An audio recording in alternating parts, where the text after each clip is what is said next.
Germany's football league, the Bundesliga, is set for a 16th May restart. So yes, after months of lockdown, sport is sort of starting to get back on its feet. In fact, even in Italy and in Spain, football clubs have been allowed to, let their players train. So of course, the next question we do want to ask is, what about cricket?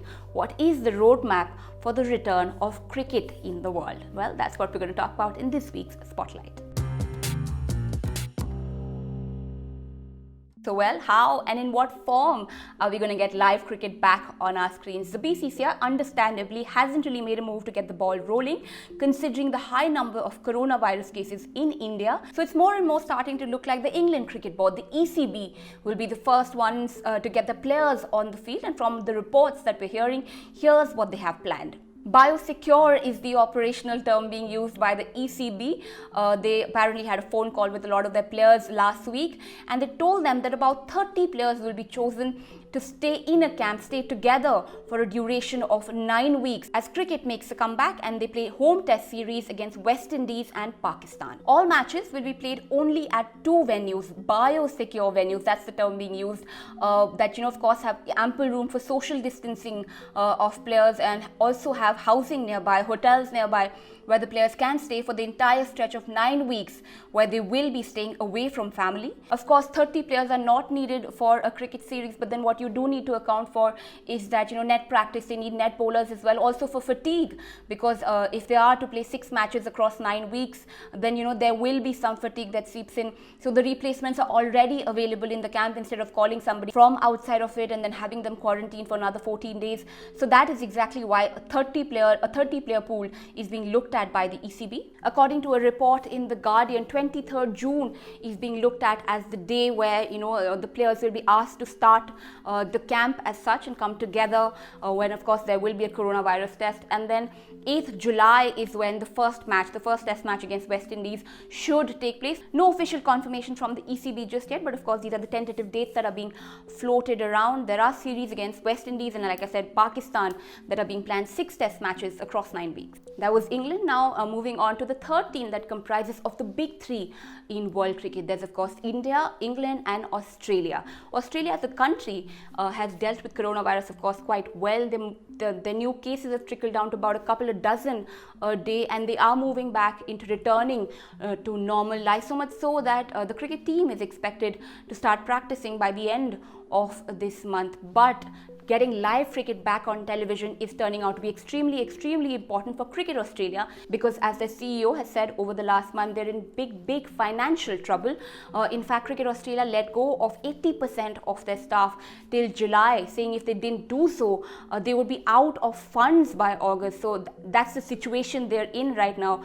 Now, Australia doesn't really have any series coming up immediately, but there is a few big months coming up for them later in our winter. There's of course the T20 World Cup starting October end, and then there is of course India's big tour of Australia later in the year. And Cricket Australia of course already announced that the Indian tour is what they're looking at to be able to help them come out of this financial trouble that they're in. There's $192 million at stake for Cricket Australia on that series against India, so they need it to happen, and that's where the Indian Cricket Board does come in.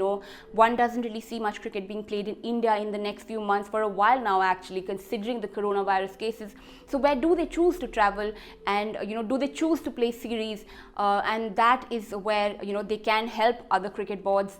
And Arun Dhumal, the BCCI's treasurer, has already said that the BCCI would be open to the Indian cricket team traveling to Australia 2 weeks before the series starts, and putting the entire squad and support staff in quarantine in Australia for 2 weeks just to ensure there are no coronavirus cases, and so a series can go ahead.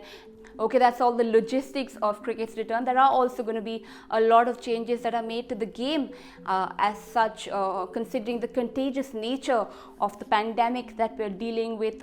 Also, since Test cricket is looking like the format that will get the ball rolling, that will see the return of cricket, there is of course that big question: can saliva be used on the ball anymore or not? The ICC have reportedly discussed banning the use of saliva on the ball for some time to come, and in fact allowing, well, a form of ball tampering as such. They are considering allowing the use of a foreign substance on a ball just to be able to shine the ball to aid a reverse swing in test matches. So it's of course a topic that's been highly debated. A lot of people have a lot of different opinions on it, but at the end of the day, this is one of the decisions, this is one of the few things in which the ICC comes into play, and they do get to decide how that part of the sport goes on. There's of course also one massive change that will take place. Matches, whenever they do start, will be played in empty stadiums. That is what football is doing, that is what Bundesliga is doing, and one doesn't really see crowds being allowed into stadiums at a time when cricket is just going to start, just about start. And again, because of the pandemic, there will be a lot of precautions taken, so cricketers might need to celebrate to empty stadiums. Like Ajinkya Rahane said a few days back, cricketer bowlers and the fielders might in fact end up just celebrating wickets with a namaste, because of course social distancing does need to be maintained.